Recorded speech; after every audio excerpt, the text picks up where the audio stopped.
Hi, JJ here from 22 Explosive Hits. Coming after you with a segment, kind of a follow up. A few weeks back, we were on Rachel's show, and I was with Calvin Wazoo and Norman Madloff, and we were going over Zappa. Um, and I really never heard Zappa before. I don't know, it just never really crossed my musical taste. I've heard about him. I knew his kids from MTV as a kid, but I really never knew much about him, and so it's kind of one of those cases where what I don't know much about, so I didn't really ever really explore it. And I've also heard different things from different people I've talked to over the time, like Zappa is just out there, so you don't want to hear that, or Zappa's this and Zappa's that. I never really made my own opinion. So what I did was I decided to first watch Zappa. I watched Zappa, the movie. This has been by Alex Winter, who is in the Bill and Ted movies, as we all know. Um, Really good documentary. It gave me an I mean, he had access apparently to his vault. He had unprecedented access to the vault to be able to get us lots of different kinds of footage. Gets us lots of different kinds of stuff that we could actually view. Um, and it was really kind of cool. The film started out. The film started out actually with his last performance of him in front of I forget, one of the countries in communist countries they just liberated, and him telling them, to be independent and everything, and be aware of that. And then it went into him and actually his background and who he is. Um, Through watching this and seeing some of the performances, seeing what went into some of his music, what was actually behind a lot of the thought of his music, really kind of gave me an appreciation where I wanted to hear the music. So at the same time, I did have Amazon gift cards, so I bought the movie, because that was what was recommended. This is the Blu-ray movie, really well done documentary, and gave me, especially from somebody who didn't know anything about Zappa, I really felt like by the time the movie was over, I had a very good understanding of him, where he was coming from. Because the only things I'd really ever seen from Zappa before were the SNL performances, because I'm a big collector of SNL stuff because I like comedy.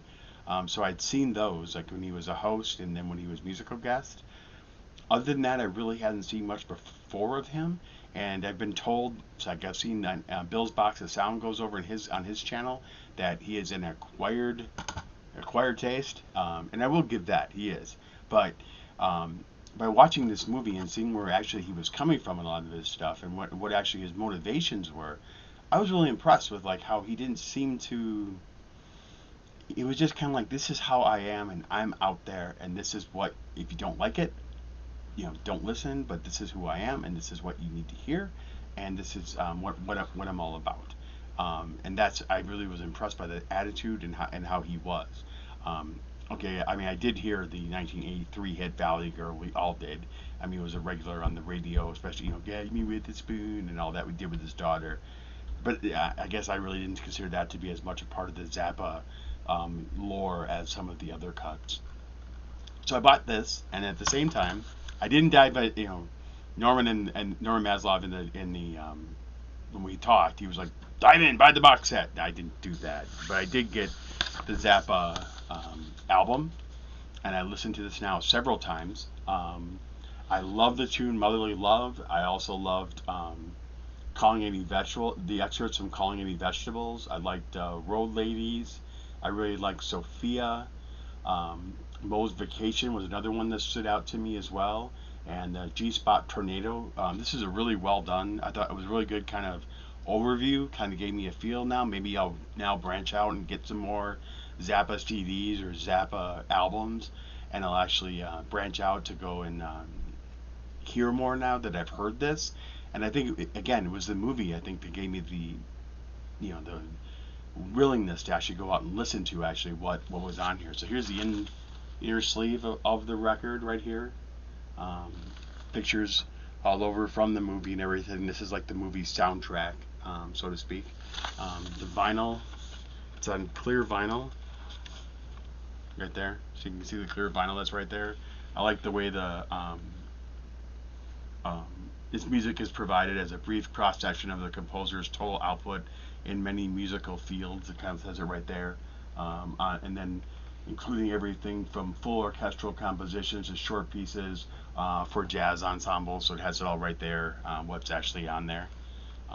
Really well put together package. And then it came with this booklet also. Um, Kind of gives you the listings of everything that's on the record for Zappa, and then gave you the picture that's in here as well.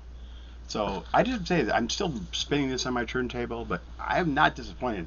And I understand that I've been told, Bill's Box of Sound told me that, this is an acquired taste, and I see that, I get it, but I do like that. I now have a new appreciation for him, and I do need to thank the violent community for that, because had not been plugged into the violent community, I would never have reached out to kind of hear this other kind of music that I like, and that's one of the things why, like I have my contest going on right now to spell Ktel, because I want to see where everybody spells it, and I'm also seeing all these new kinds of music. My notebook is just flying away on that.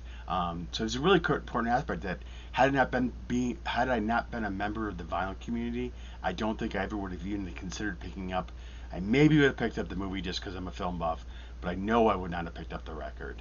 I know I wouldn't have spun it on my turntable when I had other people telling me though that this is good stuff, something maybe I should try and give it a sound. And from what I've heard so far, I really like it. I think it also has to do with the fact I'm also a huge Deadhead as well. So I've heard all different types of weird sounding music, a lot of the psychedelic stuff that Mickey Hart and Bill Kreutzmann do during their drum solos in their concerts and stuff. So I've heard all of that, and I think that also added to the fact that made me very open to being willing to hear his music. And I'm still spinning on my turntable. I'm enjoying it. If anybody in the comments below has suggestions for other Zappa stuff that you want me to check out or I should check out, please let me know, and I'll add it to my repertoire and see what I can do about getting that and listening to it. But I do want to thank the violent community, because had it not been for you guys, I don't think I ever would have expanded my horizons to check this out. So thank you. Hope you have a great day, and let's remember to bring each other up rather than bring each other down. Have a great day.